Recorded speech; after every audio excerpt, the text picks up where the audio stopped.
जय जय श्री चैतन्य जय नित्यानंद जय द्वैत चंद्र जय गौर भक्त वृंदा। जय जय श्री चैतन्य जय नित्यानंद जय द्वैत चंद्र जय गौर भक्त वृंदा। जय जय श्री चैतन्य जय नित्यानंद जय द्वैत चंद्र जय गौर भक्त वृंदा। ओम अज्ञानतिमिरान्धस्य ज्ञानाञ्जनशलाकया चक्षुरुन्मिलितं येन तस्मै श्रीगुरवे नमः। श्रीचैतन्यमनोभीष्टं स्थापितं येन भूतले स्वयं रूपा कदा मह्यं ददाति स्वपदान्तिकं। वन्देऽहं श्रीगुरुं श्रीयुतपदकमलं श्रीगुरून् वैष्णवांश्च श्रीरूपं सागरजातं सहगण रघुनाथान्वितं तं सजीवं साद्वैतं सावधूतं परिजनसहितं कृष्णचैतन्यदेवं श्रीराधा कृष्णपादान् सहगणा ललिता श्रीविशाखान्वितांश्च। हे कृष्णा करुणा सिन्धो दीनबन्धो जगत्पते गोपेशा गोपिका कान्दा राधा कान्दा नमोऽस्तुते। तप्त काञ्चन गौराङ्गी राधे वृन्दावनेश्वरी वृषभानुसुते देवी प्रणमामि हरिप्रिये। वाञ्छाकल्पतरुभ्यश्च कृपा सिन्धुभ्येव च पतितानां पावनेभ्यो वैष्णवेभ्यो नमो नमः। नमो विष्णुपादाय कृष्णपृष्ठाय भूतले श्रीमते भक्तिवेदान्त स्वामिनिति नामिने। नमस्ते सरस्वते देवे गौरवाणी प्रचारिणे निर्विशेष शून्यवादी पाश्चात्य देशतारिणे। जय श्री कृष्ण चैतन्य प्रभु नित्यानंद श्री अद्वैत गदाधर श्रीवासादि गौर भक्त वृंदा। हरे कृष्णा कृष्ण कृष्णा हरे हरे हरे राम राम राम हरे हरे। हरे कृष्णा कृष्ण कृष्ण हरे हरे हरे राम राम राम हरे हरे। हरे कृष्णा कृष्ण कृष्ण हरे हरे हरे राम राम राम हरे हरे। मूकं करोति वाचालं पंगुं लंघयते गिरिं यत्कृपातमहं वन्दे श्रीगुरु दीनतारिणं परमानंद माधवं श्रीचैतन्यमीश्वरम्।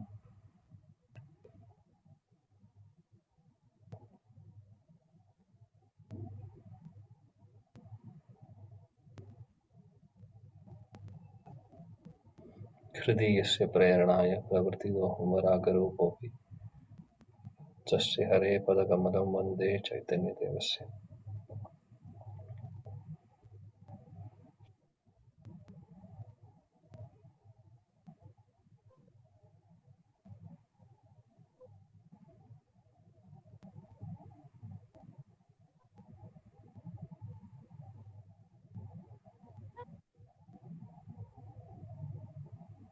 ഹരേ കൃഷ്ണ. എല്ലാ ഭക്തർക്കും എന്റെ വിനീതമായ പ്രണാമം. ശ്രീ ചൈതന്യ ചരിതാമൃതം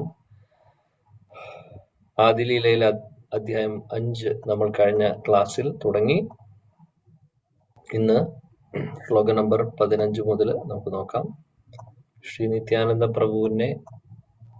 നിത്യാനന്ദ പ്രഭുവിന്റെ മഹാത്മ്യത്തെ കുറിച്ച് പറയുന്ന അധ്യായമാണ് 5-ാമത്തെ അധ്യായം.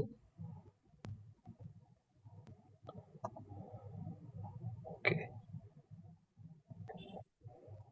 ഹരേ കൃഷ്ണ.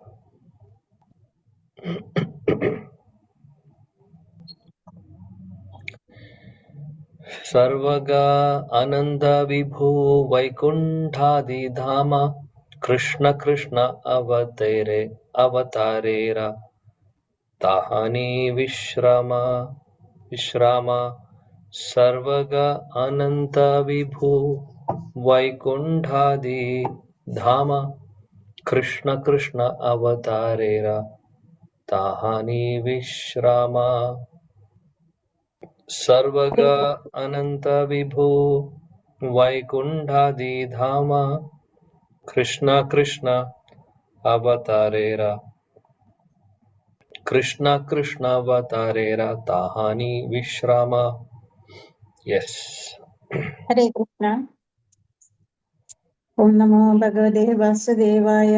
സർവഗ ആനന്ദ വിഭു വൈകുണ്ഠാധിധാമ കൃഷ്ണ കൃഷ്ണാവതാരേര താഹാനി വിശ്രാമ. വിവർത്തനം. ശ്രീലപ്രഭാതിക്ക് ജയ്. ആ വൈകുണ്ഠാധിധാമങ്ങൾ സർവവ്യാപിയും അനന്തവും പരമോന്നതവുമാണ്. അതാണ് ശ്രീകൃഷ്ണന്റെയും അവിടുത്തെ അവതാരങ്ങളുടെയും വസതി. ഹരേ കൃഷ്ണ. വൈകുണ്ഠം. ഇപ്പോൾ നമ്മളിവിടെ ഇനി പഠിക്കാൻ പോകുന്നത് എന്താണ്? ഇതിനെ കുറിച്ചാണ്. അതായത് ഇവിടെ ശിലകൃഷ്ണദാസ് കവിരാജ് ഗോസ്വാമി ആ ഗോലോകധാം അല്ലെങ്കിൽ ഗോലോക ധാമിന്റെ ആ ഒരു ഹൈറാർക്കിയെ കുറിച്ച് പറയുവാണ്. വൈകുണ്ഠധാമം എവിടെയാണ്, ഗോലോകധാമം എവിടെയാണ് എന്നുള്ളതൊക്കെ എന്നൊക്കെ പറയുന്ന ഒരു സെക്ഷനാണ് നമ്മൾ ഇപ്പോൾ ഇനി കാണുന്നത്, ഇപ്പോൾ കണ്ടുകൊണ്ടിരിക്കുന്നത്.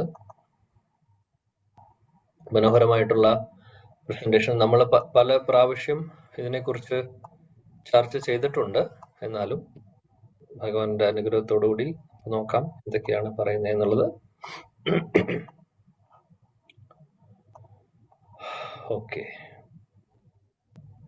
ഇവിടെ ഒരു കാര്യം കൂടെ നോക്കണം. വൈകുണ്ഠാദി ധാമ. അപ്പോൾ എന്നിട്ട് പറയുന്നുണ്ട് ഭഗവാൻ കൃഷ്ണന്റെയും അതേപോലെ അദ്ദേഹത്തിന്റെ അവതാരങ്ങളുടെയും സ്ഥലമാണ്. അപ്പൊ നമ്മൾ വിചാരിക്കും, ഇനി അടുത്ത ക്വസ്റ്റ്യൻ മനസ്സിൽ വരുന്ന ഇതായിരിക്കും, വൈകുണ്ഠം എന്നാണ് പറയുന്നത്, കൃഷ്ണന്റെ ഗോലോകമല്ലേ എന്നുള്ള ഒരു ചോദ്യം മനസ്സിലുണ്ടെങ്കിൽ, അല്ലെങ്കിൽ അങ്ങനെ ഒരു ചോദ്യം വന്നിട്ടില്ലെങ്കിൽ സാരമില്ല, ചോദ്യം ഇപ്പോൾ ഞാൻ ചോദിക്കുന്നു. അങ്ങനെ സംശയം ഉണ്ടെങ്കിൽ സംശയിക്കേണ്ട കാര്യമില്ല. തെറ്റി പറഞ്ഞതല്ല ശിലകൃഷ്ണദാസ് കവിരാജ് ഗോസ്വാമിയുടെ. അത് വിചാരിക്കാൻ പാടില്ല. അദ്ദേഹത്തിന് തെറ്റുപറ്റിയിട്ടതല്ല. വൈകുണ്ഠാദി ധാമ, അതായത് ആധ്യാത്മിക ലോകത്തെ ചില സമയങ്ങളിൽ മൊത്തമായിട്ട് പറയുമ്പോൾ വൈകുണ്ഠധാമം എന്ന് പറയും. അങ്ങനെ ഒരു ടെർമിനോളജിയും കൂടെ യൂസ് ചെയ്യാറുണ്ട് പലപ്പോഴും. അപ്പൊ കൃഷ്ണലോകമാണെങ്കിലും അല്ലെങ്കിൽ ഗോലോക വൃന്ദാവനമാണെങ്കിലും ഇനി അയോധ്യധാമാണെങ്കിലും മധുരാധാമാണെങ്കിലും ചില സമയങ്ങളിൽ എല്ലാം കൂടെ ചേർത്ത് വൈകുണ്ഠധാമം എന്ന് പറയും. അപ്പോൾ ചില സ്ഥലങ്ങളിൽ വൈകുണ്ഠം എന്ന് ഉദ്ദേശിക്കുന്നത് കൊണ്ട് നമ്മൾ തെറ്റിദ്ധരിക്കാം അല്ലെങ്കിൽ തെറ്റാണെന്ന് വിചാരിക്കണ്ട. ഇവിടെ കൃഷ്ണധാമത്തെ കുറിച്ച് പറയുന്നത് കൃഷ്ണൻ ഇരിക്കുന്ന ധാമം തന്നെ. പിന്നെ വൈകുണ്ഠാദി ധാമം എന്ന് പറയുമ്പോൾ വൈകുണ്ഠധാമം ആ ഒരു റെൽമിൽ വരുന്നത് തന്നെയാണ് ആധ്യാത്മിക ലോകത്തിലെ എല്ലാ ധാമങ്ങളും. അപ്പോൾ അതാണ് നമ്മൾ മനസ്സിലാക്കേണ്ട.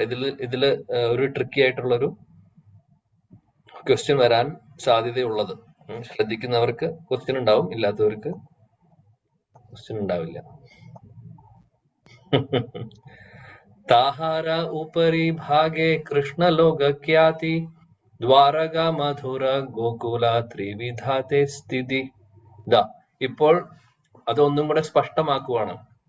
നേരത്തെ വൈകുണ്ഠധാമങ്ങൾ എന്ന് പറഞ്ഞു, ഇവിടെ ഒന്നും കൂടെ അതിനെ സ്പ്ലിറ്റ് ചെയ്ത് അദ്ദേഹം പറയുന്നുണ്ട്. ഓക്കെ, വായിച്ചോളൂ. ഹരേ കൃഷ്ണ പ്രഭു. താഹാര ഉപരി ഭാഗേ കൃഷ്ണലോകഖ്യാതി ദ്വാരകാ മധുര ഗോകുല ത്രിവിധത്വേ സ്ഥിതി. വിവർത്തനം ബൈ ഹിസ് ഡിവൈൻസ് അഭയ ചരണാരവിന്ദ ഭക്തിവേദാന്ത സ്വാമി ശ്രീല പ്രഭുപാദ് കി ജയ്. ആ ആധ്യാത്മിക ആകാശത്തിലെ ഏറ്റവും ഉയർന്ന മേഖലയിലാണ് കൃഷ്ണലോകം എന്ന് വിളിക്കപ്പെടുന്ന ഗ്രഹമുള്ളത്. അതിന് 3 വിഭാഗങ്ങളുണ്ട്: ദ്വാരക, മധുര, ഗോകുലം.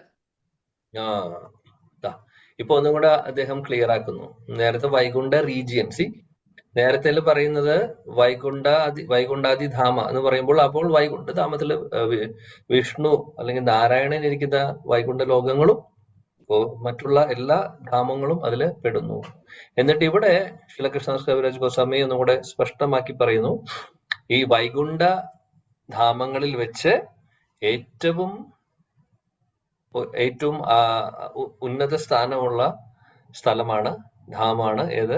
സ്പിരിച്വൽ പ്ലാനറ്റ് ആണ് കൃഷ്ണലോക. താഹാര ഉപരി ഭാഗി കൃഷ്ണലോക. കൃഷ്ണലോകം എന്ന് പറയുന്ന നമ്മൾ എപ്പോഴും പറയുന്ന ഗോലോക വൃന്ദാവനം എന്ന് പറയുന്നത്. ആ കൃഷ്ണലോകത്തെ മൂന്നായിട്ട് ഡിവൈഡ് ചെയ്തിട്ടുണ്ട് എന്ന് പറയുന്നു. മൂന്ന്, അല്ലെങ്കിൽ അവിടെ 3 ഭാഗങ്ങളായിട്ട് പറയുവാണ്. ദ്വാരക, മധുര, ഗോകുല. ഇത് നമുക്കറിയാം. അപ്പോൾ ദ്വാരക ലീലകൾ നടക്കുന്നുണ്ട് അവിടെയും, മധുര ലീലകളുണ്ട്, ഗോകുലം എന്ന് പറഞ്ഞു കഴിഞ്ഞാൽ വൃന്ദാവനത്തിലെ ലീലകളും. ഇനി ഇവിടെ എന്ത് പറയുന്നു നോക്കാം. സർവോപരി ശ്രീ ഗോകുല വ്രജലോകധാമ ശ്രീ ഗോലോക ശ്വേതദീപ വൃന്ദാവന നാമ.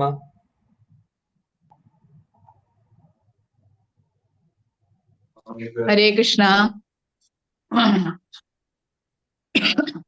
ഓം നമോ ഭഗവതി വാസുദേവായ. സർവോപരി ശ്രീ ഗോകുല വ്രജലോകധാമ ശ്രീ ഗോലോക ശ്വേതദീപ വൃന്ദാവന നാമ. വിവർത്തനം ശ്രീ ഭക്തിവേദാന്ത സ്വാമി ശ്രീല പ്രഭുപാദിക്ക് ജയ്. എല്ലാത്തിലും വെച്ച് ഉന്നതമായ ഗോകുലം വ്രജമെന്നും ഗോലോകമെന്നും ശ്വേതദീപെന്നും വൃന്ദാവനമെന്നും വിളിക്കപ്പെടുന്നു. ഹരേ കൃഷ്ണ. ഹരേ കൃഷ്ണ. അപ്പോൾ ഇവിടെ ക്ലിയർ ആയിട്ട് പറയുന്നു. നേരത്തെ 3 ഡിവിഷൻ പറഞ്ഞു. അതിൽ ഗോകുലം എന്ന് പറയുന്നതിനെ വ്രജ എന്ന് പറയാം, ഗോലോക എന്ന് പറയും, ശ്വേതദീപ എന്ന് പറയും, വൃന്ദാവനം എന്ന് പറയും. എല്ലാം തന്നെ ഇതെല്ലാം ഗോകുലം തന്നെയാണ്, അല്ലെങ്കിൽ ഇവിടെ പറഞ്ഞിട്ടുള്ള ഗോകുലം തന്നെ, അല്ലെങ്കിൽ ഭഗവാൻ കൃഷ്ണന്റെ വൃന്ദാവന ലീലകൾ നടക്കുന്ന ആ സ്ഥലമാണ് ശ്രീ ഗോകുല എന്ന് പറയുന്നത്.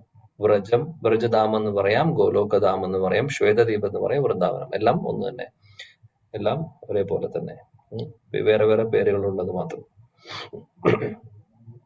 സർവഗ ആനന്ദ വിഭു കൃഷ്ണ തനു സമ ഉപരി അധോ വ്യപിയാചേ നാഹിക നിയമ. ഹരേ കൃഷ്ണ. പ്രണാമം പ്രഭു. സർവഗ അനന്ത വിഭു കൃഷ്ണ തനു സമ ഉപര്യത്വ വ്യാപിയാചേ നാഹിക നിയമ. വിവർത്തനം ബൈ ശ്രീല പ്രഭുപാദ് കി ജയ്. ശ്രീകൃഷ്ണ ഭഗവാന്റെ തിരുവിടൽ പോലെ തന്നെ ഗോകുലം സർവവ്യാപിയും അനന്തവും പരമോന്നതവുമാണ്. ഉപരി അതോ ദിശകളിലേക്ക് അത് അസീമിതമായി വിസ്തരിക്കുന്നു. ഭാവാർത്ഥം വായിക്കണം പ്രഭു. ഭാവാർത്ഥം ബൈ ശ്രീല പ്രഭുപാദ് കി ജയ്. ശ്രീ ചൈതന്യ മഹാപ്രഭുവിന്റെ സമ്പ്രദായത്തിലെ മഹാധികാരിയും തത്വജ്ഞനുമായ ശ്രീല ജീവ ഗോസ്വാമി കൃഷ്ണ സന്ദർഭത്തിൽ കൃഷ്ണന്റെ ധാമത്തെക്കുറിച്ച് ചർച്ച ചെയ്തിട്ടുണ്ട്. ഭഗവത്ഗീതയിൽ കൃഷ്ണൻ മമധാമം എന്ന് പരാമർശിച്ചിട്ടുണ്ട്. കൃഷ്ണന്റെ ധാമത്തിന്റെ സ്വഭാവം പരിശോധിക്കുന്ന ശ്രീല ജീവ ഗോസ്വാമി സ്കന്ദപുരാണത്തിൽ നിന്ന് ഇപ്രകാരം ഉദ്ധരിക്കുന്നു. യഥാ ഭുവി വർത്തന്തെ പുര്യോ ഭഗവതപ്രിയഃ താസ്തദാ സന്ധി വൈകുണ്ഠേ തല്ലീലാർത്ഥം ആധൃതഃ. ദ്വാരകയും മധുരയും ഗോകുലവും പോലുള്ള ഭൗതിക ലോകത്തിലെ ഭഗവാന്റെ ധാമങ്ങൾ ഈശ്വരന്റെ സാമ്രാജ്യമായ വൈകുണ്ഠത്തിലെ തത്തുല്യമായ ധാമങ്ങളുടെ പ്രതിരൂപങ്ങളാണ്. ആ വൈകുണ്ഠത്തിലെ അപരിമിതമായ ആത്മീയ അന്തരീക്ഷം ഉന്നതവും ഭൗതികാതീതവുമാണ്. ഇത് സ്വയംഭുവ തന്ത്രത്തിൽ ചതുർദശാക്ഷരി മന്ത്രം ജപിക്കുന്നതിന്റെ ഫലം സംബന്ധിച്ച് മഹാദേവനും പാർവതിയും തമ്മിൽ നടന്ന സംവാദത്തിൽ സ്ഥിരീകരിച്ചിട്ടുണ്ട്. അവിടെ പറയുന്നു, നാനാ കൽപ്പലതാകീർണം വൈകുണ്ഠം വ്യാപകം സ്മരേ അത സാമ്യം ഗുണാനാം ച പ്രകൃതി സർവകാരണം. മന്ത്രം ജപിക്കുമ്പോൾ ഒരുവൻ അതിവിശാലവും ആഗ്രഹിക്കുന്നതെന്തും നൽകുന്ന കൽപ്പവൃക്ഷങ്ങൾ നിറഞ്ഞതുമായ ആധ്യാത്മിക ലോകത്തെ എല്ലായ്പ്പോഴും സ്മരിക്കണം. ആ വൈകുണ്ഠ മേഖലയ്ക്ക് താഴെയാണ് ഭൗതിക സൃഷ്ടിക്ക് കാരണമാകുന്ന പ്രബലമായ ഭൗതിക ശക്തിയുള്ളത്.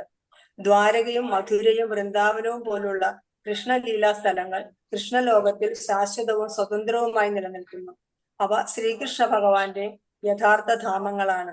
ഭൗതിക വിശ്വാവിഷ്കാരത്തിന് മുകളിലാണ് അവ സ്ഥിതി ചെയ്യുന്ന കാര്യത്തിൽ ഒരു സംശയവുമില്ല. വൃന്ദാവനം അഥവാ ഗോകുലം എന്നറിയപ്പെടുന്ന ധാമം ഗോലോകമെന്നും അറിയപ്പെടുന്നു. ഭഗവത് സാമ്രാജ്യത്തിലെ അത്യുന്നത മേഖലയായ ഗോകുലം സഹസ്രദളങ്ങളുള്ള ഒരു പത്മത്തിന് സദൃശ്യമാണെന്ന് ബ്രഹ്മസംഹിത പ്രസ്താവിക്കുന്നു. ആ താമര പോലുള്ള ഗ്രഹത്തിന്റെ ബാഹ്യഭാഗം ശ്വേതദീപം എന്ന ചതുരാകൃതിയിലുള്ള സ്ഥലമാണ്. ഗോകുലത്തിന്റെ അന്തർഭാഗത്ത് നന്ദ യശോദാദികളായ ശ്രീകൃഷ്ണന്റെ ശാശ്വത സഹവാസികൾക്ക് വേണ്ടിയുള്ള വിപുലമായ ക്രമീകരണങ്ങളോടുകൂടിയ അവിടുത്തെ വസതിയാണ്. ആ അതീന്ദ്രിയധാമം അനന്തശേഷന്റെയും മൂലസ്വരൂപമായ ബലദേവന്റെ ശക്തിയാൽ നിലനിൽക്കുന്നു. ബലദേവന്റെ ഒരു സമഗ്ര വിസ്തരണമായ അനന്തദേവന്റെ വസതിയെ ഭഗവത് സാമ്രാജ്യം എന്നാണ് വിളിക്കുന്നത് എന്ന പ്രസ്താവനയിലൂടെ തന്ത്രശാസ്ത്രങ്ങളും ഈ വിവരണത്തെ സ്ഥിരീകരിക്കുന്നു. വൃന്ദാവനധാമം ഗോലോക വൃന്ദാവനത്തിന്റെ അതിർത്തിക്ക് പുറത്ത് ശയിക്കുന്ന ശ്വേതദീപത്തിന്റെ കോണത്തിലാണ് ഉള്ള ധാമമാണ്. ജീവഗോസ്വാമിയുടെ അഭിപ്രായ പ്രകാരം വൈകുണ്ഠം ബ്രഹ്മലോകമെന്നും വിളിക്കപ്പെടുന്നു. നാരദ പഞ്ചരാത്രത്തിൽ വിജയരഹസ്യം എന്ന വിഷയത്തെക്കുറിച്ചുള്ള പ്രസ്താവനയിൽ ഇങ്ങനെ വിവരിക്കുന്നു: തത് സർവോപരി ഗോലോകെ തത്ര ലോകോപരി സ്വയം വിഹരതേ പരമാനന്ദി ഗോവിന്ദോതുല നായക. ഗോപികളുടെ നായകനും ഗോകുലാധിപനുമായ ഗോവിന്ദൻ പരവ്യോമത്തിലെ പരമോന്നത സ്ഥാനമായ ഗോലോകത്തിൽ പരമാനന്ദപൂർവം വിഹരിക്കുന്നു. ജീവഗോസ്വാമി നൽകിയ പ്രാമാണികമായ തെളിവിൽ നിന്ന് കൃഷ്ണലോകം ഭൗതിക പ്രപഞ്ചത്തിന് മുകളിലുള്ള ആത്മീയ ആകാശത്തിലെ ഏറ്റവും ഉന്നതമായ ലോകമാണെന്ന നിഗമനത്തിൽ നമുക്കെത്താം. അതീന്ദ്രിയമായ ആത്മീയ വൈവിധ്യങ്ങളുടെ ആസ്വാദനത്തിനായി കൃഷ്ണന്റെ അവിടെയുള്ള ലീലകൾക്ക് 3 വിഭാഗങ്ങളുണ്ട്. ഈ ലീലകൾ ദ്വാരക, മധുര, ഗോകുലം എന്നീ 3 ധാമങ്ങളിലാണ് അരങ്ങേറുന്നത്. കൃഷ്ണൻ ഈ ലോകത്തിലേക്ക് ഇറങ്ങി വരുമ്പോൾ ഇഹലോകത്തിലും അതേ നാമങ്ങളുള്ള സ്ഥലങ്ങളിൽ തന്റെ ലീലകൾ ആസ്വദിക്കുന്നു. ഭൂമിയിലെ ഈ സ്ഥലങ്ങൾ ആ മൂലധാമങ്ങളിൽ നിന്ന് അഭിന്നങ്ങളാണ്. കാരണം അവ അതീന്ദ്രിയ ലോകത്തിലെ ദിവ്യ സ്ഥലങ്ങളെ അതേപോലെ പ്രതിരൂപിക്കുന്നു. അവ ശ്രീകൃഷ്ണനെ ഭഗവാനെ പോലെ തന്നെ ശ്രേഷ്ഠവും തുല്യനിലയിൽ ആരാധ്യർഹവുമാണ്. ബ്രജരാജനന്ദനായി സ്വയം കാഴ്ചയരുളുന്ന കൃഷ്ണ ഭഗവാൻ സർവാരാധ്യനാണെന്നും അതുപോലെ വൃന്ദാവനധാമവും അവിടുന്ന് തുല്യം ആരാധനാർഹമാണെന്നും ചൈതന്യ മഹാപ്രഭു പ്രഖ്യാപിച്ചു. ഹരേ കൃഷ്ണ. ശില പ്രഭുപാദ് കി ജയ്. ഹരേ കൃഷ്ണ. താങ്ക് യു മാതാജി. ഇവിടെ പറയുന്നു സർവഗ അനന്ത വിഭു കൃഷ്ണ തനു സമ ഉപരി അധോ വ്യാപിയാചേ നാഹിക നിയമ.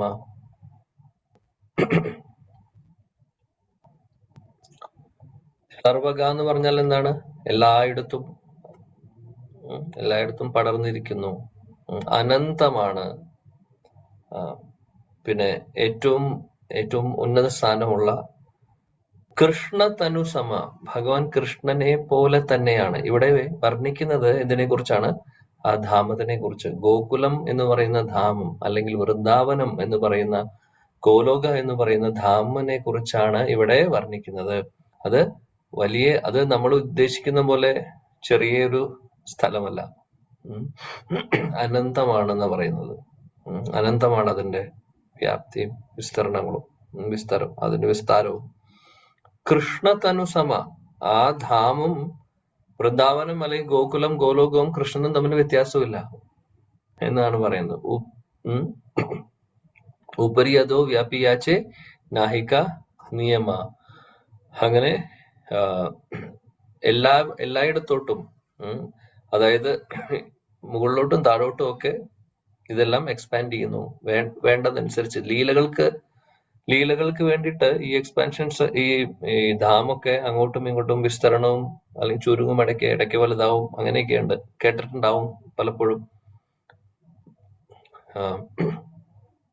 കൃഷ്ണന്റെ ലീലകൾ നടക്കുന്ന സമയത്ത് അപ്പൊ ധാം എന്ന് പറയുന്നത് ആരാണ്? ഇവിടെ പർപ്പോട്ടിൽ പറയുന്നുണ്ട്, ഭാവർത്തിൽ ശിലപ്രഭാജി പറയുന്നുണ്ട്, ബലരാമന്റെ വിസ്തരണമാണ് എന്നുള്ളത്. അപ്പോൾ പലപ്പോഴും ലീലകൾ സംഭവിക്കുമ്പോൾ ഈ വൃന്ദാവന ധാം ഇങ്ങനെ ഒരു ലോട്ടസ് പോലെയാണ്, അല്ലെങ്കിൽ ഒരു താമര പോലെയാണ്. കൃഷ്ണൻ ലീലകൾ ചെയ്യാൻ വേണ്ടിയിട്ട്, അല്ലെങ്കിൽ അദ്ദേഹം പശുക്കളെ മേയ്ക്കാൻ വേണ്ടി പോകുന്നു, പശുക്കുട്ടികളും അല്ലെങ്കിൽ പശുക്കളെ മേയ്ക്കാൻ വേണ്ടി പോകുന്നു. പിന്നെ തിരിച്ചു വരുന്ന സമയത്തൊക്കെ ചില സമയങ്ങളിൽ ധാം കോൺട്രാക്ട് ചെയ്യും. അപ്പോൾ അങ്ങനെയാകുമ്പോൾ കൃഷ്ണൻ പെട്ടെന്ന് തന്നെ തിരിച്ച് വീട്ടിലേക്ക് എത്തും. ചില സമയത്ത് എക്സ്പാൻഡ് ആവും. കാര്യം ചില ലീലകൾ നടക്കുമ്പോൾ ആ ലീലയെ സപ്പോർട്ട് ചെയ്യാൻ വേണ്ടിയിട്ട് ധാം തന്നെ എക്സ്പാൻഡ് ആവും. ഇതെല്ലാം ചെയ്യുന്നത് ആരാണ്? ബലരാമനാണ്, ശ്രീ ബലരാമന്റെ എക്സ്പാൻഷനാണ്, വിസ്തരണമാണ് ധാം. ആധ്യാത്മിക ലോകം മുഴുവനും തന്നെ ഈ ഗോകുലം എന്ന് പറയുന്നത്, അല്ലെങ്കിൽ വൃന്ദാവൻ എന്ന് പറയുന്നത് ശ്രീ ബലരാമന്റെ വിസ്തരണമാണ്. അതുകൊണ്ടാണ് ഇവിടെ പറയുന്നത് കൃഷ്ണ തനു സമ. അതുകൊണ്ട് കൃഷ്ണനായിട്ട് തന്നെയാണ് ധാമനെയും കാണേണ്ടത്. ശീല ശില പ്രഭുജി ഭാവാർത്ഥത്തിന്റെ അവസാനം നമ്മളെ ഓർമ്മിപ്പിക്കുന്നു ശ്രീ ചൈതന്യ മഹാപ്രഭു ഇത് തന്നെ പറഞ്ഞിട്ടുണ്ട് എന്നുള്ളത്. ഏതാണ് ശ്ലോകം? ആരാധ്യ ഭഗവാൻ വ്രജേഷു തനയത് തത് ധാമ വൃന്ദാവനം. ആ ശ്ലോകത്തില് അദ്ദേഹം പറയുന്നുണ്ട്, ശ്രീ ചൈതന്യ മഹാപ്രഭുവിന്റെ അഭിപ്രായം എന്താണെന്ന് പറയുന്നത്, കൃഷ്ണന് ഏറ്റവും പ്രിയപ്പെട്ട അല്ലെങ്കിൽ ഏറ്റവും ഉന്നത തലത്തിലുള്ള ധാമം ഏതാണ്? വൃന്ദാവനമാണ്. അപ്പോൾ വൃന്ദാവനവും ഭഗവാൻ കൃഷ്ണനും നമ്മൾ ഒരേപോലെ കാണണം. അതുകൊണ്ട് വൃന്ദാവൻ ധാമിനെ വർഷിപ്പ് ചെയ്യുക അല്ലെങ്കിൽ ആരാധിക്കുക എന്ന് പറയുന്നത് കൃഷ്ണനെ ആരാധിക്കുന്നതിന് തുല്യം തന്നെയാണ്. അതുകൊണ്ടാണ് നമ്മൾ ധാമിൽ പോകുന്ന സമയത്ത് വളരെ ശ്രദ്ധയോട് കൂടിയിട്ട് കാര്യങ്ങൾ ചെയ്യണമെന്നൊക്കെ പറയുന്നത്. അപരാധങ്ങൾ വരാതെ ഭഗവാൻ കൃഷ്ണനാണ് എന്നുള്ള ഒരു ഭാവത്തിൽ കൃഷ്ണലീല നടന്നിട്ടുള്ളതാണ്. അതുമാത്രമല്ല, ഭഗവാൻ കൃഷ്ണന്റെ ഒരുപാട് ലീലകൾ നടന്നിട്ടുള്ള സ്ഥലമാണ്. വേറൊരു കാര്യം കൂടെ ഇവിടെ എടുത്തു പറയുന്നു ഭാവാർത്ഥത്തിൽ. എന്താണ്? ആ ലോകത്തില്, ആധ്യാത്മിക ലോകത്തിലുള്ള അതേ വൃന്ദാവന ധാം തന്നെ, അതേ മധുര, അതേ ദ്വാരക തന്നെയാണ് ഇങ്ങോട്ട് ലീലകൾ ചെയ്യാൻ വരുന്ന സമയത്ത് ഭഗവാൻ ഭൗതിക ലോകത്തിലേക്ക് കൊണ്ടുവരുന്നതും. അത് തന്നെയാണ് മാനിഫെസ്റ്റ് ആവുന്നത് ആക്ച്വലി. അതുകൊണ്ട് നമ്മൾ ഭൗമ വൃന്ദാവനത്തിലേക്ക് പോകുന്ന സമയത്തും വളരെ റെസ്പെക്റ്റോട് കൂടിയിട്ടും അല്ലെങ്കിൽ വളരെ ശ്രദ്ധയോട് കൂടിയിട്ടും ആയിരിക്കണം. വൃന്ദാവനമാണെങ്കിൽ ഏത് ധാമായിക്കോട്ടെ, ദ്വാരകധാമായിക്കോട്ടെ, ഇനി അതല്ല അയോധ്യ ആയിക്കോട്ടെ, എവിടെയാണെങ്കിലും നമ്മൾ മനസ്സിലാക്കണം, നമുക്ക് അത് സാധാരണ യു പിയിലുള്ള സ്ഥലമായിട്ട് ചിലപ്പോൾ തോന്നും. യു പിയിലുള്ള സ്ഥലം ഒരുപാട് വൃത്തി കുറവാണ്, സ്മെല്ലുണ്ട്, ആളുകൾ കൂടുതലാണ്, വേസ്റ്റ് ഉണ്ട്, പൊല്യൂഷൻ കൂടുതലാണ്, അങ്ങനെ പല പല പല അഭിപ്രായങ്ങളും പല പല കാഴ്ചയും നമ്മുടെ കണ്ണിൽ പലതും വരും. പക്ഷെ അതൊക്കെ എക്സ്റ്റേണൽ കവറിങ്ങുകളാണ്, ഇത് മനസ്സിലാക്കണം. ധാം നമ്മൾ ശരിക്കും കാണുന്നില്ല. നമ്മൾ പുറമേയുള്ള യു പിയിലെ ഒരു സ്ഥലമാണ് കാണുന്നത്. എന്നാൽ ഭഗവാന്റെ ശുദ്ധഭക്തര് അവര് ധാം കാണുന്നുണ്ട്. ലീലകൾ ശാശ്വതമായിട്ട് അവിടെ നടക്കുന്നുമുണ്ട്, കാണുന്ന ആൾക്കാരുമുണ്ട്. നമുക്കത് കാണാനുള്ള കാഴ്ചയില്ല എന്ന് മാത്രം, അല്ലെങ്കിൽ അത് കാണാനുള്ള യോഗ്യതയില്ല, അത്രയേ ഉള്ളൂ. യോഗ്യത ഉണ്ടാവണമെങ്കിൽ സദാസമയവും അല്ലെങ്കിൽ കൃഷ്ണനെ, ഭഗവാനെ എല്ലായിടത്തും കാണുന്ന ഒരു സ്ഥിതിയിലേക്ക് നമ്മൾ എത്തണം. അപ്പോഴാണ് ഇതൊക്കെ സാധ്യമാകുന്നത്. ഇല്ലെങ്കിൽ അത് വെറും ഒരു സ്ഥലമാണ്, വെറും ഒരു യു പിയിലെ സ്ഥലം എന്നുള്ള രീതിയിൽ. പിന്നെ യു പിയിലെ സ്ഥലം അതിനപ്പുറത്തായിട്ടും ഭഗവാന്റെ ലീലകൾ നടന്ന സ്ഥലമാണെന്ന് നമ്മൾ ആക്സെപ്റ്റ് ചെയ്യുന്നുണ്ടാവും. അതും ഒരു പരിധി വരെ തിയറിറ്റിക്കലി നമ്മൾ ആക്സെപ്റ്റ് ചെയ്യുന്നുണ്ട്. അപ്പൊ അതുകൊണ്ടാണ് അവിടെ പോകാനൊക്കെ നമുക്ക് ഇഷ്ടമുള്ളത്. പക്ഷേ നമുക്ക് നേരിട്ട് ലീലകൾ കാണാൻ സാധിക്കുന്നില്ല. കാണാൻ സാധിക്കാത്തത് നമ്മുടെ യോഗ്യത കുറവ് കൊണ്ട് തന്നെയാണ്. നമുക്കത് മാനിഫെസ്റ്റ് ചെയ്യുന്നില്ല, നമുക്കത് വെളിപ്പെടുത്തി തരുന്നില്ല. എന്നാൽ അതിന് യോഗ്യത ഉള്ളവർക്ക് ഇതെല്ലാം വെളിപ്പെടുത്തി കൊടുക്കുന്നുണ്ട്. അങ്ങനെ കാണുന്നവർ ഇന്നത്തെ കാലത്തും ആ ധാമിലുണ്ട്. ഒരുപാട് ശുദ്ധ ഭക്തരുണ്ട്. അവരിൽ പലവരും കാണുന്നുണ്ടാവും. ഭഗവാന്റെ ലീലകൾ നേരിട്ട് കാണുന്നുണ്ട്, നേരിട്ട് ലീലകളിൽ പങ്കെടുക്കുന്നുമുണ്ട്. വിചാരിക്കുന്നതിന്റെ അപ്പുറത്താണ് കാര്യങ്ങൾ. ഒരുപാട് എക്സാമ്പിൾസ് ഉണ്ട്. ഒരുപാട് വ്രജവാസി ശുദ്ധ ഭക്തർക്ക് അവർക്കുള്ള അനുഭവങ്ങൾ നേരിട്ട് അവര് ലീലകളിൽ പങ്കെടുക്കുന്നതായിട്ട് നമുക്കറിയാം. സോ അങ്ങനെ പല കാര്യങ്ങളും ഉണ്ട് ശരിക്കും. പക്ഷെ നമുക്കിതൊന്നും മനസ്സിലാക്കാൻ സാധിക്കുന്നില്ല മാത്രം, ബിക്കോസ് അതിനുള്ള ക്വാളിഫിക്കേഷൻ ആവാത്തത് കൊണ്ട്. ശിലജീവ ഗോസ്വാമി കൃഷ്ണ സന്ദർഭത്തിൽ പറഞ്ഞിട്ടുണ്ട് എന്ന് പറഞ്ഞു ശീല പ്രഭുപാജിയുടെ കോട്ട് ചെയ്യുന്നുണ്ട്. എന്താണ്? ഗോലോക വൃന്ദാവനത്തിനെ കുറിച്ച്, ആ പരംധാമത്തിനെ കുറിച്ച് പറയുന്നുണ്ട്. ഭഗവാൻ കൃഷ്ണന്റെ ഒരുപാട് ലീലകൾ നടന്നിട്ടുള്ള സ്ഥലമാണ് എന്ന് പറഞ്ഞുകൊണ്ട് അദ്ദേഹം പറഞ്ഞു. പിന്നെ സ്വയംഭൂവ തന്ത്ര എന്ന് പറയുന്ന പുസ്തകങ്ങളിൽ നിന്ന് ഒന്ന് ആലോചിച്ച് നോക്കണം. ശീല പ്രഭുപാജിയുടെ റെഫറൻസ് നോക്കൂ. ശീല പ്രഭുപാജി എവിടെ നിന്നൊക്കെയാണ് കോട്ട് ചെയ്യുന്നത്? അദ്ദേഹം ഭാവാർത്ഥം എഴുതുമ്പോൾ ഒന്ന് ആലോചിച്ച് നോക്കൂ, എങ്ങനെയൊക്കെ അത് റെഫർ ചെയ്തിട്ടാണ് അദ്ദേഹം ഇത് എഴുതുന്നത്. എത്ര കഷ്ടപ്പെട്ടിട്ട്, അല്ലെങ്കിൽ എത്ര അദ്ദേഹം ഇതിന് നമുക്ക് വേണ്ടിയിട്ട് ഇത്രയും ഡീറ്റെയിൽ ആയിട്ട് അദ്ദേഹത്തിന് എന്തെങ്കിലും ചെയ്തു വെക്കാമായിരുന്നു. പക്ഷെ അങ്ങനെയല്ല ചെയ്തിട്ടുള്ളത്. ശ്രീ ചൈതന്യ ചരിതാമൃതമാണെങ്കിലും ഭാഗവതമാണെങ്കിലും ഭഗവത്ഗീതയാണെങ്കിലും എന്ത് ക്ലാരിറ്റിയാണ് അദ്ദേഹത്തിന്റെ ഓരോ വാക്കുകൾക്കും, എന്തൊരു ഡീറ്റെയിൽഡ് ആണ്. എന്ത് അദ്ദേഹം പറയുന്നുണ്ടോ അതിന് റെഫറൻസ് ഉണ്ട്. അത് ഇന്ന ശാസ്ത്രത്തിൽ പറഞ്ഞതാണെന്ന് പറഞ്ഞാൽ ശ്ലോകവും അല്ലെങ്കിൽ കോട്ട് ചെയ്യും അവിടെ. പ്രമാണം തരുന്നുണ്ട്. അതാണ് ശില പ്രഭുപാദി, വെറുതെ പറയുന്നതല്ല. ഇവിടെ പറയുന്നു സ്വയംഭൂവ തന്ത്ര, അതിലും പറയുന്നു നാനാകൽപ ലതാകീർണം വൈകുണ്ഠം വ്യാപകം സ്മരേത് അധഃ സാമ്യം ഗുണാനാം ച പ്രകൃതി സർവകാരണം. അവിടെയും പറയുന്നു, അവിടെ ഒരുപാട് കൽപ്പവൃക്ഷങ്ങളുള്ള ആ ധാമത്തിനെ കുറിച്ച് പറയുകയാണ്. ആ ധാമം ഭഗവാൻ കൃഷ്ണന്റെ ഒരുപാട് ലീലകൾ നടന്നിട്ടുള്ള ധാമമാണ്. ഈ ധാമം എവിടെയാണ്? ആധ്യാത്മിക ലോകത്തിന്റെ മുകളിലാണ് സ്ഥാനം. ആധ്യാത്മിക ലോകവുമായിട്ട് കണക്ഷൻ ഇല്ല, അതിന് അപ്പുറത്താണ്. വൃന്ദാവനം അല്ലെങ്കിൽ ഗോകുലം എന്ന് പറയുന്നത് ശ്രീ ബലരാമന്റെ വിസ്തരണമാണ് എന്നുള്ളതും നമ്മളെ ഓർമ്മിപ്പിക്കുന്നു ശീല പ്രഭുപാദി ഇവിടെ. അപ്പോൾ ശ്വേതദ്വീപ്, വൃന്ദാവനം, ഇതെല്ലാം ഗോലോക ധാമനെ വിളിക്കുന്നതാണ്. ഇത് കുറച്ചും കൂടെ ക്ലാരിറ്റിയോട് കൂടി പറയുന്നുണ്ട്. വൃന്ദാവനത്തിലെ ഏത് ഭാഗത്താണ് കൃഷ്ണലീലകൾ നടക്കുന്നു എന്നുള്ളതും, പിന്നെ ശ്രീ ചൈതന്യ മഹാപ്രഭുവിന്റെ ലീലകൾ നടക്കുന്ന സ്ഥലവും ഉണ്ട്. അതും ഗോകുലത്തിൽ തന്നെ, ഇവിടെ തന്നെ ഗോലോകത്തിൽ തന്നെ.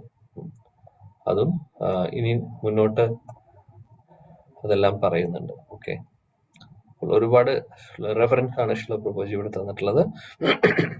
അങ്ങനെ ഓരോ ധാമിലും ഭഗവാന്റെ ലീലകൾ, അവിടെയുള്ള ദ്വാരകയില് അവിടെ ലീലകൾ നടക്കുന്നുണ്ട്, മധുരയില് നടക്കുന്നു, ഗോകുലത്തില് വൃന്ദാവനത്തിലും ലീലകൾ പാരലലി ഒരേ സമയത്ത് നടക്കുന്നുണ്ട്. ഇനി അത് മാത്രമല്ല, അത് ആധ്യാത്മിക ലോകത്തിലെ കാര്യം. ഭൗതിക ലോകത്തിലെ നമ്മളിരിക്കുന്ന ബ്രഹ്മാണ്ടം പോലെ ഒരുപാട് ബ്രഹ്മാണ്ടങ്ങളുണ്ട്. ആ ബ്രഹ്മാണ്ടങ്ങളിലൊക്കെ ലീലകൾ നടക്കുന്നുണ്ട്. ഓരോ ബ്രഹ്മാണ്ടത്തിലും ഓരോ ലീലകൾ നടക്കുന്നുണ്ട്. അവിടെയൊക്കെ അത് കാര്യം അനേക കോടി ബ്രഹ്മാണ്ടങ്ങളാണുള്ളത്.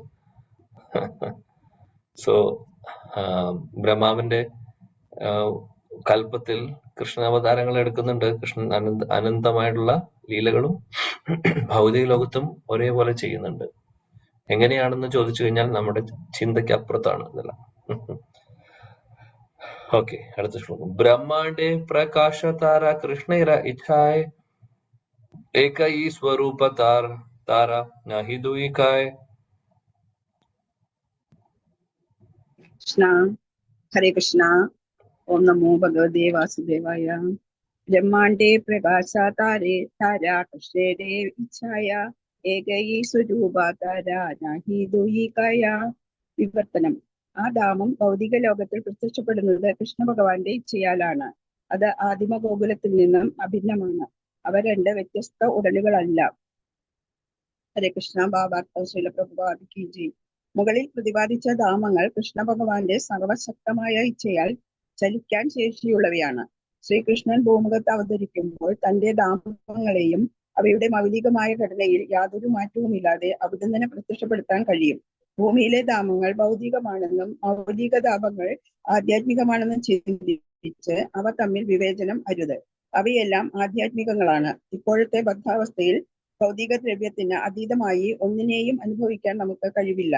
അങ്ങനെയുള്ള നമുക്ക് നമ്മുടെ ഭൗതിക നേത്രങ്ങളാൽ തന്നെ ആത്മീയ രൂപങ്ങളെ ദർശിക്കാനുള്ള സൗകര്യം നൽകുന്നതിനായി ധാമങ്ങളും അച്ഛാവിഗ്രഹ രൂപത്തിൽ ഭഗവാനും നമുക്ക് മുന്നിൽ പ്രത്യക്ഷമാകുന്നു. ഒരു നവഭക്തന് ആരംഭത്തിൽ ഇത് മനസ്സിലാക്കാൻ പ്രയാസമുണ്ടായേക്കാം.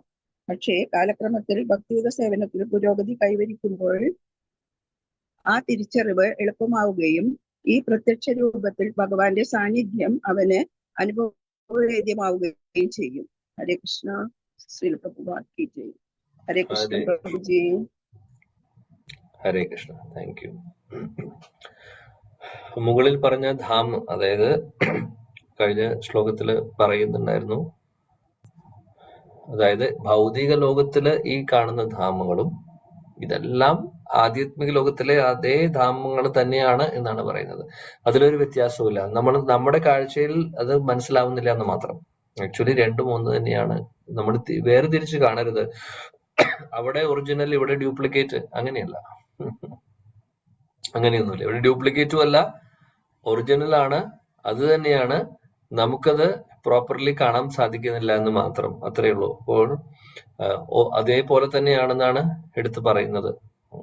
അത് തിരിച്ചറിയാത്തവർ, അല്ലെങ്കിൽ ഇത് രണ്ടിനെ രണ്ടായിട്ട് കാണുന്നവര് ആധ്യാത്മികതയിൽ അത്ര പുരോഗതി ഇല്ലാത്തവരാണ് അങ്ങനെ രണ്ടാണെന്ന് മനസ്സിലാക്കുന്നത്. എന്നാൽ ഒരു ശുദ്ധഭക്തൻ അല്ലെങ്കിൽ ആധ്യാത്മിക പാതയിൽ ഒരുപാട് മുന്നോട്ട് പോയ ഒരു വ്യക്തിക്ക് ഇതെല്ലാം അപ്രീഷിയേറ്റ് ചെയ്യാൻ സാധിക്കുന്നു. കാര്യം കൊണ്ട് ശിലപ്രഭാജി പറയുന്നു, നമ്മൾ ഭൗതിക ശരീരത്തിൽ ഇരിക്കുന്നവരാണ്, നമ്മുടെ ഇന്ദ്രിയങ്ങളെല്ലാം ഭൗതികമാണ്. ഈ ഭൗതിക ഇന്ദ്രിയങ്ങൾ ഉപയോഗിച്ച് നമ്മൾ എങ്ങനെ ആധ്യാത്മിക ലോകത്തെ കാണാൻ സാധിക്കും? അവിടെയുള്ള ആളുകളെ കാണാൻ സാധിക്കും? നമ്മളെ കൊണ്ട് സാധിക്കില്ല, അല്ലെ? നമ്മുടെ കുറവാണത്. ബിക്കോസ് നമ്മുടെ ഉള്ള സെൻസസ് എല്ലാം മെറ്റീരിയൽ ആണ്, അല്ലെങ്കിൽ ഭൗതികമായിട്ടുള്ളതാണ്. സോ അതുകൊണ്ട് നമുക്കിതൊന്നും കാണാൻ സാധിക്കുന്നില്ല. എന്നാലും ഭഗവാന്റെ കാരുണ്യം കൊണ്ട് അദ്ദേഹം ധാമൊക്കെ ആയിട്ട് വരുവാണ്. ഭാഗ്യമുള്ള കുറെ ആളുകൾ ഭഗവാന്റെ കൂടെ ലീലയിൽ പങ്കെടുക്കുന്നു.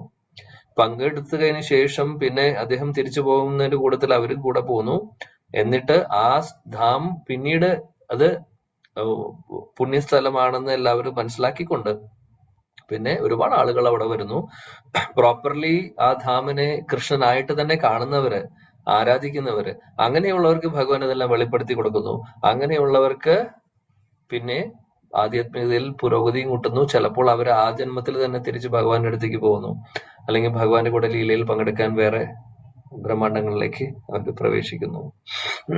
അപ്പൊ അതാണ് അർച്ചവിഗ്രഹമായിട്ടും ധാമൊക്കെ ആയിട്ട് ഭഗവാൻ വരുന്നത് എന്തിനു വേണ്ടിയിട്ടാണ്? നമുക്ക് വേണ്ടിയിട്ടാണ്, നമ്മളോടുള്ള സ്നേഹം കൊണ്ടാണ്.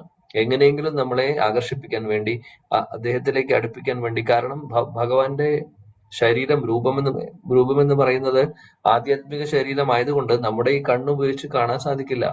അതുകൊണ്ടാണ് അദ്ദേഹം ശ്രീമൂർത്തി വിഗ്രഹമായിട്ട് വരുന്നത്. ശ്രീമൂർത്തി വിഗ്രഹത്തെ നമ്മൾ വെറും ഒരു കല്ലായിട്ട് കാണുവാണ്, ബിംബമായിട്ട് കാണുവാണെങ്കിൽ, വെറും ഒരു ബിംബം എന്ന് പറയുമ്പോൾ അതിലെന്താണ് അർത്ഥം? ഒരു സ്റ്റാച്യു.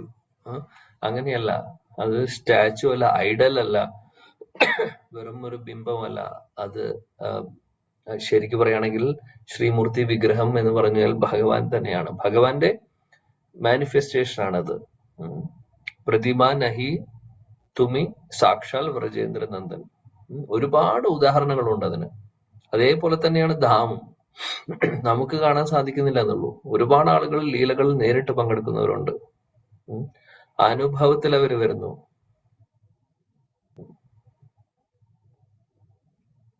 കൃഷ്ണദാസ്, നമ്മുടെ ദീന കൃഷ്ണദാസേ കോയ് ജയ നമോരാഹ, ആ കൃഷ്ണദാസ്, ഗോവർദ്ധനിലുണ്ടായിരുന്ന ശുദ്ധഭക്തനായിട്ടുള്ള കൃഷ്ണദാസ്, അദ്ദേഹം പരമഭക്തനാണ്. അദ്ദേഹമൊക്കെ നേരിട്ട് രാധാകൃഷ്ണ ലീലയിൽ പങ്കെടുക്കുന്ന വ്യക്തിയാണ്.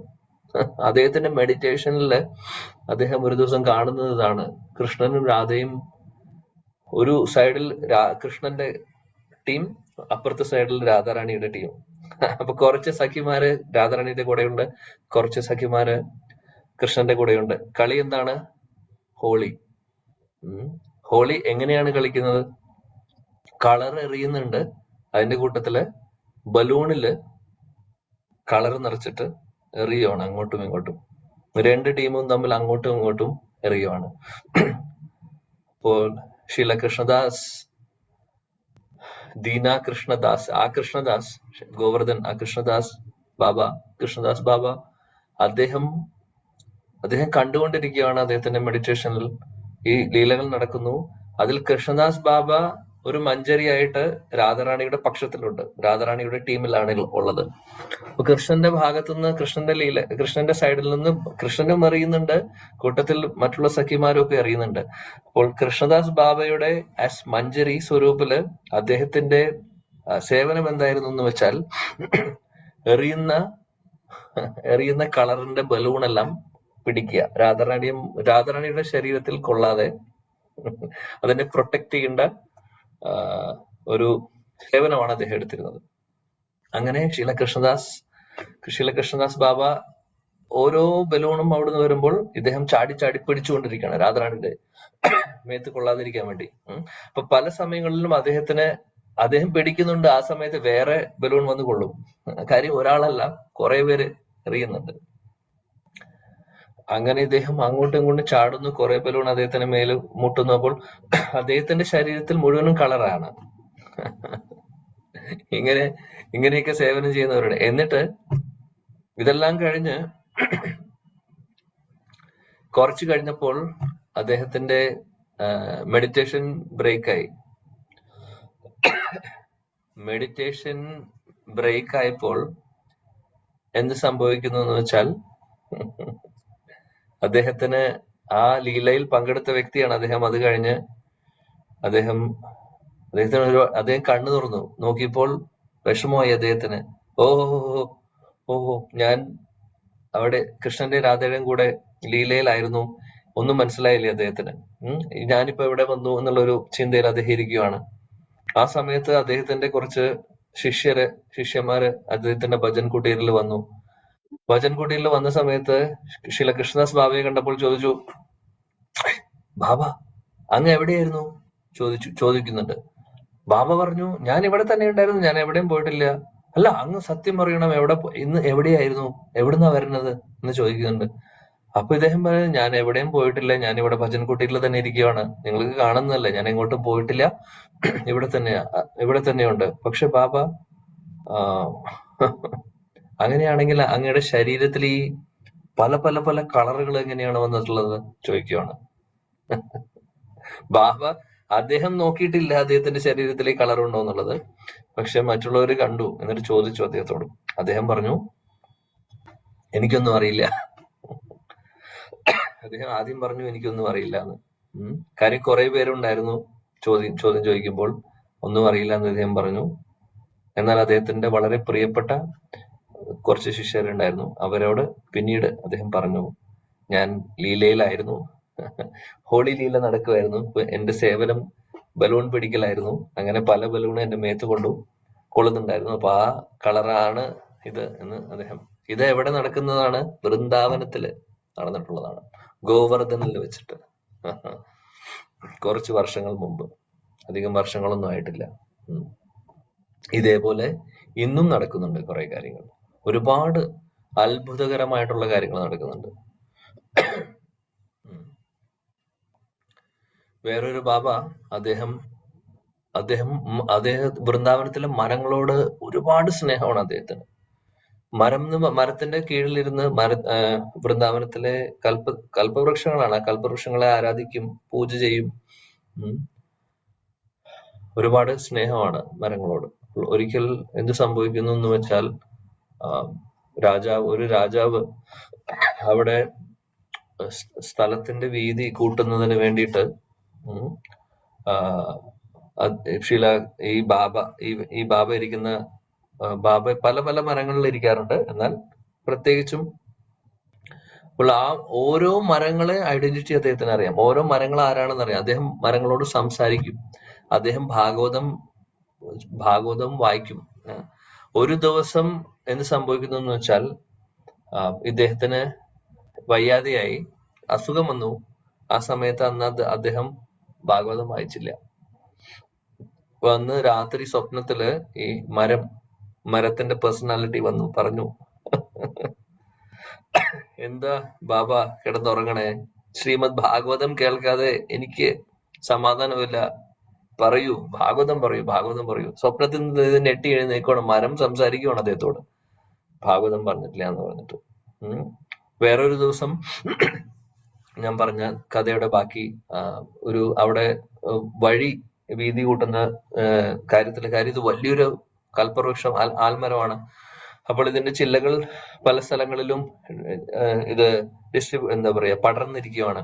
അപ്പോൾ എന്ത് ചെയ്തു വെച്ചാൽ, ഈ വൃന്ദാവനം പരിക്രമ ചെയ്യുന്നവർക്ക് വഴിയില് ഇതിങ്ങനെ താഴെ ഇങ്ങനെ വള്ളിയൊക്കെ ആയിട്ട് തൂങ്ങി നിന്ന് കുറച്ച് തടസ്സം ഉണ്ടാക്കുന്നുണ്ട്.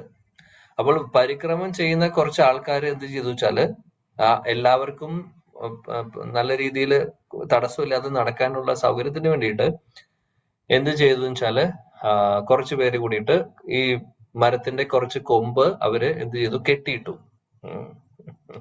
ആൾക്കാരുടെ മേത്ത് കൊള്ളാതിരിക്കാൻ വേണ്ടി അവര് ഒന്ന് വലിച്ച് അതിനെ കെട്ടിയിട്ടു. എന്നിട്ട് അവര് പോയി. അവര് പരിക്രമ കണ്ടിന്യൂ ചെയ്തു. ഈ ബാബ വേറെ എവിടെയോ ആയിരുന്നു, അന്ന് അവിടെയൊന്നും ഉണ്ടായിരുന്നില്ല. അദ്ദേഹത്തിന് ഉടനെ തന്നെ അദ്ദേഹത്തിന്റെ സ്വപ്നത്തില് വന്നു. ആരാ വന്നത്? ആ മരം. ഈ മരം എന്ന് പറഞ്ഞു, എന്നെ കെട്ടിയിട്ടിരിക്കുകയാണ്. എന്നെ കെട്ടിയിട്ടു. കുറച്ച് ആളുകളൊക്കെ ചേർന്ന്, കുറച്ച് ഭക്തരൊക്കെ കൂടി എന്നെ കെട്ടിയിട്ടു.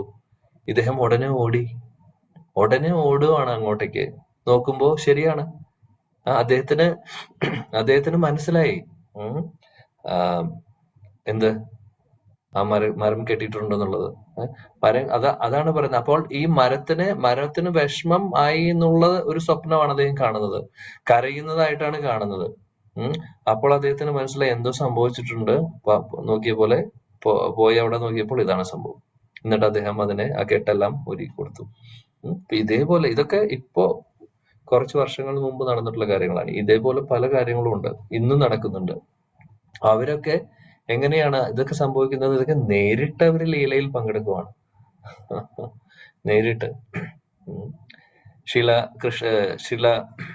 ശ്രീനിവാസ ആചാര്യയുടെ ഒരു കഥയുണ്ട്, അതിമനോഹരമാണ്. ശ്രീനിവാസാചാര്യ അറിയാം. ശ്രീനിവാസാചാര്യ, നരോത്തം ദാസ് താക്കൂർ, ശ്യാമാനന്ദ പണ്ഡിറ്റ്, 3 പേര് നമ്മുടെ ഗൗഡിയ പരമ്പരയുടെ അടുത്ത ജനറേഷൻ, അതായത് ഗോസ്വാമിമാരുടെ ജനറേഷൻ കഴിഞ്ഞ് നെക്സ്റ്റ് ജനറേഷൻ ആണ്. ഈവൻ ഗോസ്വാമി ലിറ്ററേച്ചേഴ്സ് എല്ലാം, പുസ്തകങ്ങളെല്ലാം അവരാണ് പ്രചരിപ്പിക്കുന്നത്. പിന്നീട് ശ്രീല ജീവഗോസ്വാമിയുടെ ആജ്ഞപ്രകാരം, ജീവഗോസ്വാമിയുടെ നിർദ്ദേശപ്രകാരം ജീവഗോസ്വാമിയാണ് അവരെ ഗൈഡ് ചെയ്യുന്നത്. കാര്യം ഇവര് 3 പേരുടെ ശിക്ഷാഗുരുവാണ് ശ്രീല ജീവഗോസ്വാമി. ശ്രീല ശ്യാമാനന്ദ പണ്ഡിറ്റ്, ശ്രീല നരോത്തം ദാസ് താക്കൂർ, ശ്രീനിവാസാചാര്യ. ഇവര് 3 പേരും 3 പേരുടെ ശിക്ഷാഗുരു ശ്രീല ജീവഗോസ്വാമി ആയതുകൊണ്ട് ഇവരെല്ലാവരും ശുദ്ധ ഭക്തരും അല്ലെങ്കിൽ വ്രജവാസികളാണ്.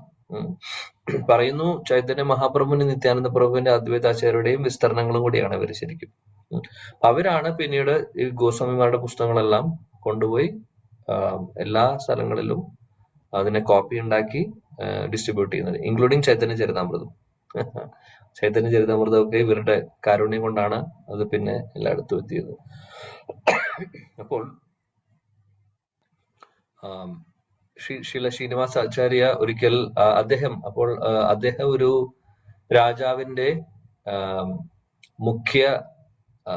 മുഖ്യ ബ്രാഹ്മണനായിരുന്നു, അല്ലെങ്കിൽ പ്രീസ്റ്റ് ആയിരുന്നു. അദ്ദേഹത്തിനെ അപ്പോയിന്റ് ചെയ്തിട്ടുണ്ടായിരുന്നു.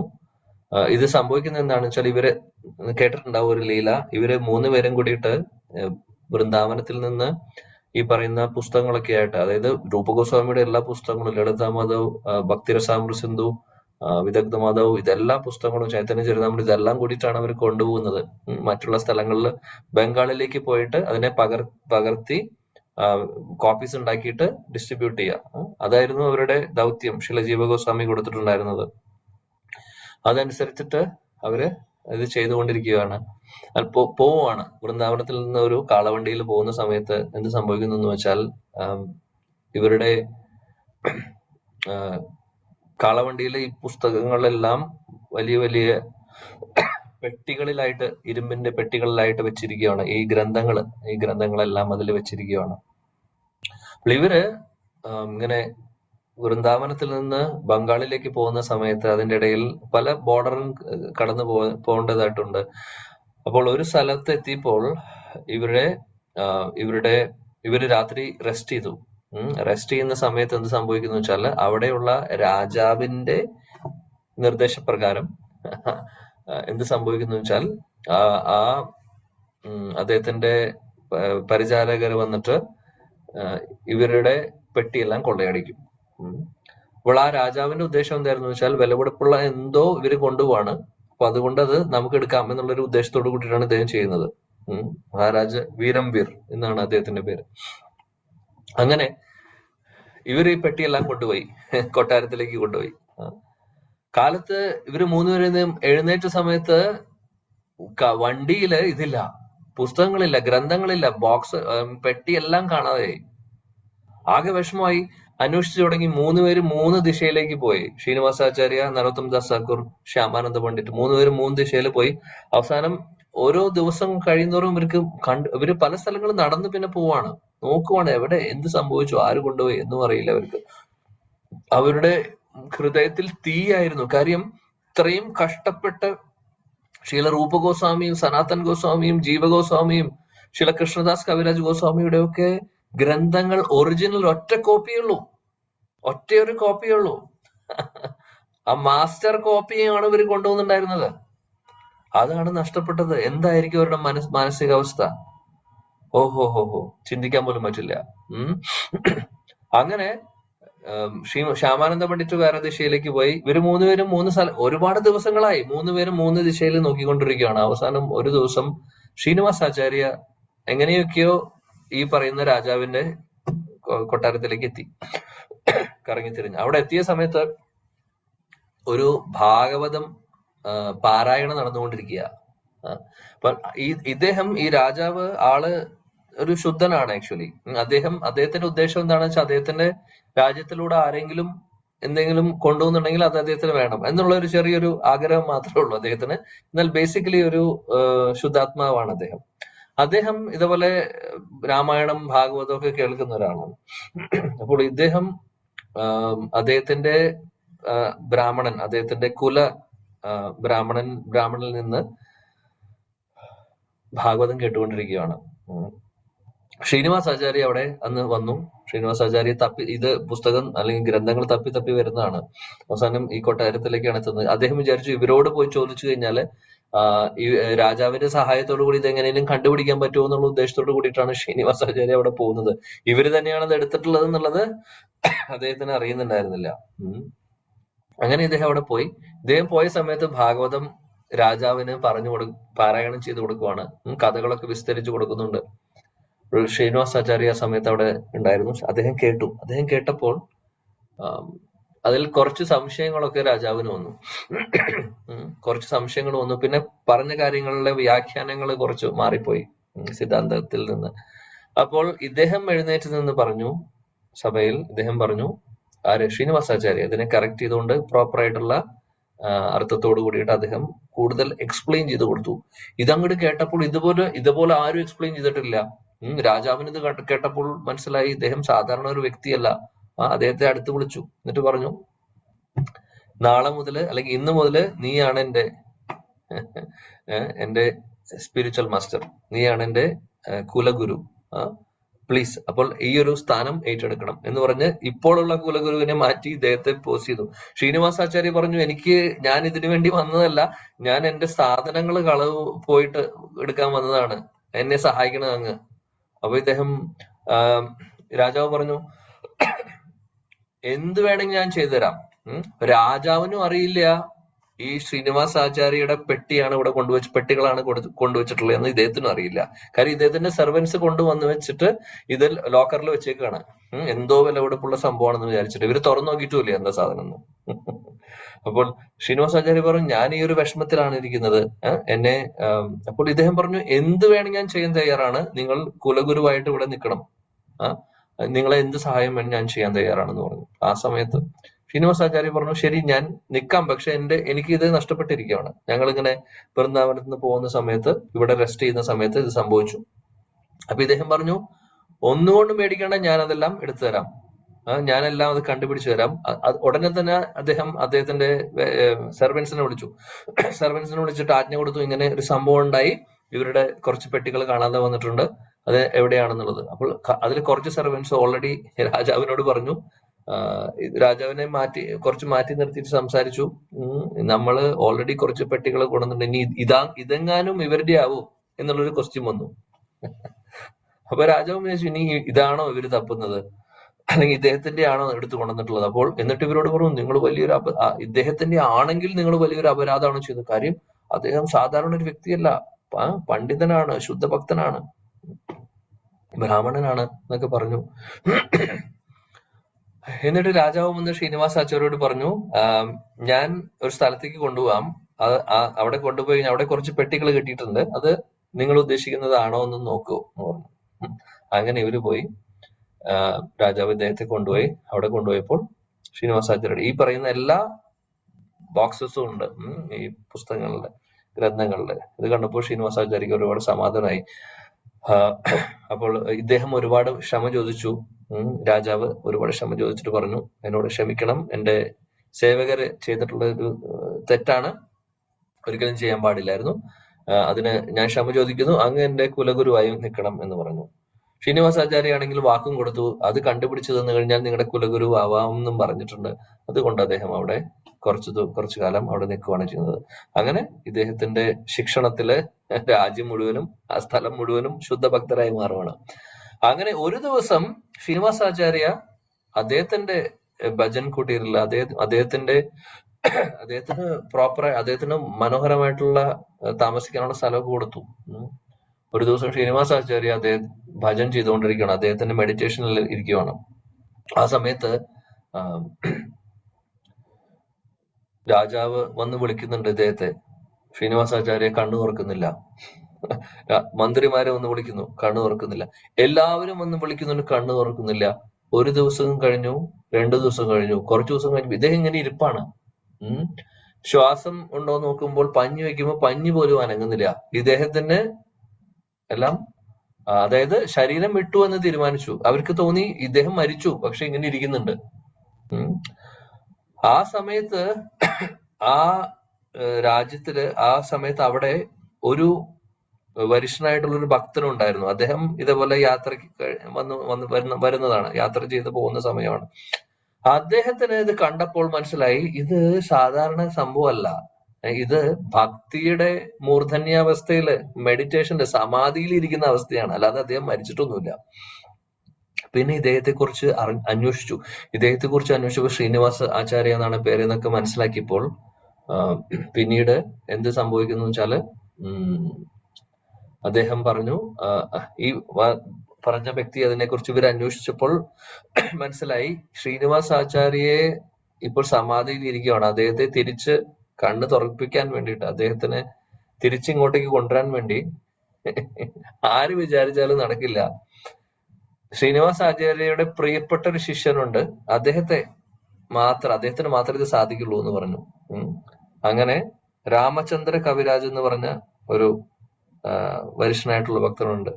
നമ്മുടെ ശ്രീകൃഷ്ണ ചൈതന്യ പ്രഭു ദോയാകോരം എന്ന് പറയുന്ന ശ്ലോകത്തിൽ നമ്മള് ചൊല്ലുന്നുണ്ട്, നരോത്തം ദാസ് ഠാക്കൂർ ചൊല്ലുന്നുണ്ട്, രാമചന്ദ്ര സംഗമാകെ നരോത്തമ ദാസ്. ആ രാമചന്ദ്ര കവിരാജ് ഇദ്ദേഹത്തിന് മാത്രമേ എന്തെങ്കിലും ഇതിൽ ചെയ്യാൻ സാധിക്കുള്ളൂ. അപ്പോൾ രാമചന്ദ്ര കവിരാജിനെ തപ്പി രാജാവ് അദ്ദേഹം എവിടെയാണെങ്കിലും കൊണ്ടുവരാൻ പറഞ്ഞ് ഉത്തരവ് കൊടുത്തു.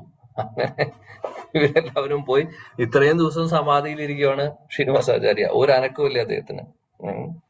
അങ്ങനെ ശ്രീ രാമചന്ദ്ര കവിരാജനെ കൊണ്ടുവന്നു. അദ്ദേഹത്തിനെ കണ്ടപ്പോൾ തന്നെ മനസ്സിലായി, എന്റെ ഗുരു സമാധിയിലിരിക്കുകയാണ്. അദ്ദേഹം പറഞ്ഞു, നിങ്ങൾ എല്ലാവരും ഒന്ന് സമാധാനിക്കൂ, വെയിറ്റ് ചെയ്യാൻ പറഞ്ഞു. സമാധാനിക്കും, ഞങ്ങൾക്ക് കുറച്ച് സമയം വേണം, നിങ്ങൾ എല്ലാവരും ഇവിടെ നിന്ന് പോകണം, ഞങ്ങൾക്ക് ഏകാന്തത വേണമെന്ന് പറഞ്ഞു. അങ്ങനെ രാമചന്ദ്ര കവിരാജ് അങ്ങനെ നോക്കുവാണ്. അപ്പോൾ അദ്ദേഹത്തിന് മനസ്സിലായി, ഇത് എന്റെ ഗുരു ഓൾറെഡി ഗോലോക വൃന്ദാവനത്തില് ലീലയിൽ പങ്കെടുത്തുകൊണ്ടിരിക്കുകയാണെന്ന് മനസ്സിലായി. അങ്ങനെ ഇരിക്കുന്ന സമയത്ത് അദ്ദേഹം എന്ത് ചെയ്തു, അദ്ദേഹം മെഡിറ്റേഷൻ തുടങ്ങി. രാമചന്ദ്ര കവിരാജ് മെഡിറ്റേഷൻ തുടങ്ങി. അങ്ങനെ അദ്ദേഹം മെഡിറ്റേഷനില് കാണുന്നത് രാധാറാണിയുണ്ട്, കൃഷ്ണനുണ്ട്, അവിടെ ശ്രീനിവാസാചാര്യയും കാണുന്നുണ്ട് ഒരു മഞ്ജരിയായിട്ട്. ശ്രീനിവാസാചാര്യയും ഒരുപാട് മഞ്ജരിമാരും കൂടിയിട്ട് യമുനയുടെ ഉള്ളിൽ വെള്ളത്തില് രാധാറാണിയുടെ ഒരു മൂക്കുത്തി തപ്പിക്കൊണ്ടിരിക്കുകയാണ്. ലീലയുടെ സമയത്ത് വെള്ളത്തില് കൃഷ്ണനും രാധയും ഗോപികമാരും കൂടി കളിക്കുന്ന സമയത്ത് മൂക്കുത്തി നഷ്ടപ്പെട്ടു. അത് തപ്പുവാണ്, അത് തപ്പാനുള്ള ദൗത്യമാണ് കൊടുത്തിട്ടുള്ളത് കുറെ ഗോപികമാർക്ക്, മഞ്ജരിമാര്. അവര് തപ്പിക്കൊണ്ടിരിക്കുകയാണ്. അതില് ശ്രീനിവാസാചാര്യയും ഉണ്ട്. ശ്രീനിവാസാചാര്യം തപ്പിക്കൊണ്ടിരിക്കുകയാണ്. ഇപ്പൊ രാമചന്ദ്ര കവിരാജ് മെഡിറ്റേഷനിൽ പോയപ്പോ രാമചന്ദ്ര കവിരാജും മഞ്ജരിയായിട്ടാണ് അവിടെ എൻ്റർ ചെയ്യുന്നത് മെഡിറ്റേഷനിൽ. ഇതൊക്കെ നമുക്ക് തമാശയായിട്ട് തോന്നും, തമാശയല്ല, ഒറിജിനലാണ്. അങ്ങനെ ഇദ്ദേഹം അതിൽ എൻ്റർ ചെയ്യുന്നു. ഇദ്ദേഹം എൻ്റർ ചെയ്തപ്പോൾ ഇദ്ദേഹത്തിന് മനസ്സിലായി ശ്രീനിവാസാചാര്യെ തപ്പിക്കൊണ്ടിരിക്കുകയാണ്. അപ്പൊ ഇദ്ദേഹം കൂടി തപ്പാൻ. അങ്ങനെ രാമചന്ദ്ര കവിരാജ് അദ്ദേഹം മഞ്ജരി സ്വരൂപത്തില് ഒരുപാട് കഷ്ടപ്പെട്ട് എങ്ങനെയൊക്കെയോ അദ്ദേഹം നോക്കി, അദ്ദേഹത്തിന് കിട്ടി ഈ മൂക്കുത്തി കിട്ടിയ ഉടനെ തന്നെ അദ്ദേഹം എന്ത് ചെയ്തു? രാധാറാണിയുടെ മൂക്കുത്തിയാണ്. ഉടനെ തന്നെ അത് ശ്രീനിവാസാചാര്യം, അദ്ദേഹത്തിന്റെ ഗുരു ശ്രീനിവാസാചാര്യം, മഞ്ജരി സ്വരൂപത്തിലുള്ള ശ്രീനിവാസാചാര്യക്ക് ഹാൻഡ് ഓവർ ചെയ്തു. എന്നിട്ട് ചോദിച്ചു, ഇതല്ലേ തപ്പുന്നുണ്ടായിരുന്നത്? അധികം കിട്ടിയെന്ന് പറഞ്ഞു കൊടുത്തു. ശ്രീനിവാസാചാര്യ നേരെ രതി മഞ്ജരി കൊടുത്തു. രതി മഞ്ജരി നേരെ രൂപമഞ്ജരി കൊടുത്തു. രൂപമഞ്ജരി കൊണ്ട് ശ്രീമതി രാധാറാണിക്ക് കൊടുത്തു തിരിച്ചു. രാധാറാണിക്ക് ഒരുപാട് സന്തോഷമായി.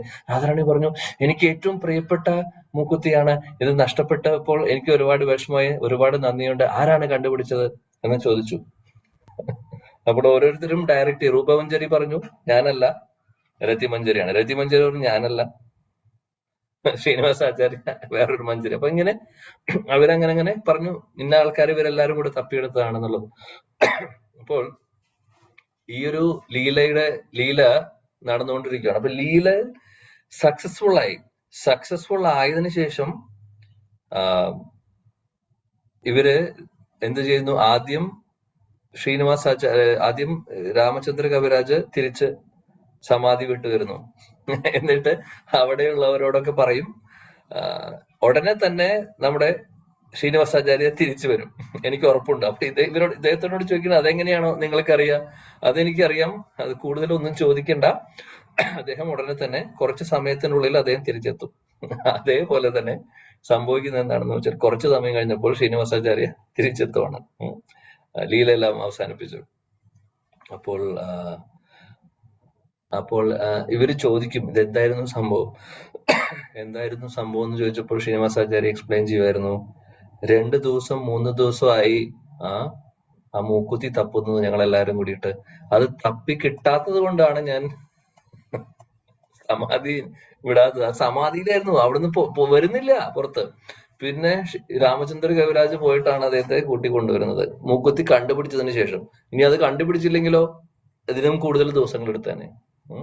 ഇതൊക്കെ ഭാവനയിലുള്ള കഥകളല്ല, ഇതൊക്കെ ശരിക്കും ഉണ്ടായിട്ടുള്ള കഥകളാണ്. ഇതൊക്കെ കഥയല്ല, സത്യങ്ങളാണ് ഇതെല്ലാം. ഇതൊക്കെ ഇവിടെ നടന്നിട്ടുള്ള കാര്യമാണ് കുറച്ച് വർഷങ്ങൾ മുമ്പ്, ഈ നമ്മൾ ഇരിക്കുന്ന സ്ഥലത്ത്. ഇതൊക്കെ സാധിക്കുന്ന കാര്യമാണോ? എങ്ങനെ നമ്മുടെ വീക്ഷണം, അതായത് എന്താണോ നമ്മുടെ നമുക്ക് എത്രമാത്രം വിശ്വാസമുണ്ടോ ഈ ഒരു പ്രോസസ്സില്, ഗുരുവിലുള്ള വിശ്വാസം, സാധുവിലുള്ള വിശ്വാസം, ശാസ്ത്രങ്ങളിലുള്ള വിശ്വാസം, ഭഗവാനുള്ള വിശ്വാസം, പിന്നെ ധാമിലുള്ള വിശ്വാസം, ഇതൊക്കെ എത്രമാത്രം ഉണ്ടോ, ആ വിശ്വാസത്തോട് കൂടിയിട്ട് നമ്മൾ കാര്യങ്ങൾ, ഭക്തി സേവനങ്ങൾ ആത്മാർത്ഥതയോടുകൂടി ചെയ്യുന്നുണ്ടോ, ഗുരുവിന്റെ ആജ്ഞപ്രകാരം അതേപോലെ പാലിക്കുന്നുണ്ടോ, നമുക്കും ഈ ഒരു അവസ്ഥയിലേക്ക് എത്താൻ സാധിക്കും. അല്ലെങ്കിൽ ഇതെല്ലാം ഭഗവാൻ ഗുരുവിന്റെ കാരുണ്യം കൊണ്ട് ഇതെല്ലാം വെളിപ്പെടുത്തി തരും നമുക്ക്, തീർച്ചയായിട്ടും. ഇപ്പോൾ നമുക്ക് ഇതെല്ലാം സാധാരണ കാര്യങ്ങളായിട്ട് തോന്നും. എങ്ങനെ നമ്മൾ ഈ ഭൗതികമായിട്ടുള്ള ഇന്ദ്രിയങ്ങൾ ഉപയോഗിച്ച് ഇതൊക്കെ മനസ്സിലാക്കാൻ സാധിക്കും? വൃന്ദാവൻ ധാമാണെങ്കിലും നമ്മളെല്ലാം സാധാരണ ഒരു സ്ഥലത്ത് പോകുന്ന പോലെ അവിടുത്തെ വൃത്തികേടുകളും കാനകളും മോശം സ്മെല്ലുള്ളതും ഇതൊക്കെയാണ് നമുക്ക് ആദ്യം ക്ലിക്ക് ആവുന്നത്. കാര്യം ആ പ്യൂരിഫിക്കേഷൻ ആയിട്ടില്ല, അതുകൊണ്ടാണ്. പക്ഷെ ഇതെല്ലാം ഒരു ദിവസം നമ്മുടെ സിൻസിയറിറ്റി അനുസരിച്ച് ഇതെല്ലാം റിവീൽ ആവും. കാര്യം ഇതെല്ലാം നടക്കുന്നതാണ്, സത്യങ്ങളാണ്, ഇതെല്ലാം നടന്നുകൊണ്ടിരിക്കുന്നുണ്ട്, ലീലകൾ നടന്നുകൊണ്ടിരിക്കുന്നു, അത് അനുഭവിക്കുന്ന ആൾക്കാരുണ്ട്. അപ്പോൾ എന്തെങ്കിലും ഒരു ദിവസം നമുക്കും അതിനുള്ളൊരു യോഗ്യതയാവട്ടെ, ഭഗവാന്റെ അനുഗ്രഹം ഉണ്ടാവട്ടെ. അപ്പൊ ഇതെല്ലാം കൃഷ്ണന്റെ മാനിഫെസ്റ്റേഷൻസ് ആണ്. ധാം കൃഷ്ണന്റെ തന്നെ വിസ്തരണമാണ്. ധാമും കൃഷ്ണനും തമ്മിൽ വ്യത്യാസമില്ല, അതാണ് പറയുന്നത്. അതുകൊണ്ട് അവിടെയുള്ള അതേ ഗോലോക വൃന്ദാവനം തന്നെയാണ് ഇവിടെയുള്ള ഗോകുല വൃന്ദാവനം, അല്ലെങ്കിൽ ഇവിടെയുള്ള ഭൗമ വൃന്ദാവനം. അതേപോലെ മറ്റുള്ള ധാമങ്ങളൊക്കെ അങ്ങനെ തന്നെയാണ്. സോ ആ ഒരു ഭാവത്തിലായിരിക്കണം നമ്മൾ ധാമിനെ ആണെങ്കിലും ശ്രീമൂർത്തി വിഗ്രഹങ്ങളെ ആണെങ്കിലും കാണേണ്ടത്. ഭഗവാന്റെ മാനിഫെസ്റ്റേഷൻസ് ആണ്, ഭഗവാന്റെ വിസ്തരണങ്ങളാണ്.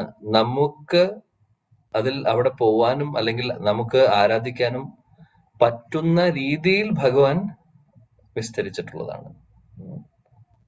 നമ്മുടെ ഭൗതിക ശരീരത്തിന്, ഇന്ദ്രിയങ്ങൾക്കും അതേ സാധിക്കുകയുള്ളൂ. അപ്പൊ സാധിക്കുന്നതിന് വേണ്ടിയിട്ട് സാധിക്കുന്ന കാര്യം നമുക്ക് ചെയ്തു തന്നിരിക്കുകയാണ്, ഹെൽപ്പ് ചെയ്തിരിക്കുകയാണ്. സോ ആ ഭാവത്തിലായിരിക്കണം നമ്മളിതെല്ലാം കാണേണ്ടത്.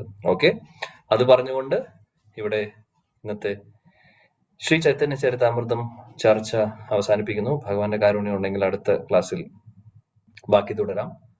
അപ്പോൾ എന്താണെങ്കിലും ഈ ഒരു പർപ്പോട്ട് വായിച്ചപ്പോഴാണ് ഈ പറയുന്ന ശുദ്ധ ഭക്തരുടെ ലീലകൾ ഓർക്കാൻ ഇടയായത്.